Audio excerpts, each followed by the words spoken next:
বন্দে মাতরমের সৃষ্টি বাংলায়, বন্দে মাতরমকে খণ্ডিত করা হয়েছে বাংলায়। পশ্চিমবঙ্গে যদি বন্দে মাতরমকে খণ্ডিত না করা হতো 1937 সালের 27 অক্টোবর, তাহলে ভারত ভাগ হতো না।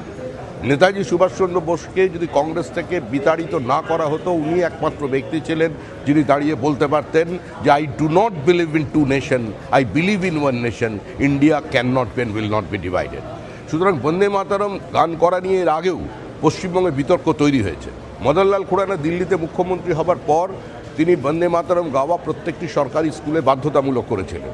সে সময় কংগ্রেসের অফিসিয়াল স্টেটমেন্ট ছিল যে worst ever example of divisive politics. পশ্চিমবঙ্গের প্রাক্তন প্রয়াত মুখ্যমন্ত্রী বুদ্ধদেব ভট্টাচার্য বলেছিলেন যে আমার ভাবলে আশ্চর্য লাগে বঙ্কিমচন্দ্রের মতো একজন প্রতিভাবান উপন্যাসিক কী করে আনন্দমঠ উপন্যাসটি লিখেছিলেন। কংগ্রেসের তদানীন্তন নেতা সৌগত রায় বলেছিলেন যে বন্দে মাতরম বা আনন্দমঠের মধ্যে সাম্প্রদায়িকতা আছে। কমিউনিস্ট পার্টির প্রতিষ্ঠাতা সদস্য মুজফফর আহমেদ তার আত্মজীবনীতে তিনি লিখে গেছেন, বঙ্কিমস বন্দে মাতরম from beginning to end is full of hatred. A boy who is Muslim, it is not unaccepted to him because by upbringing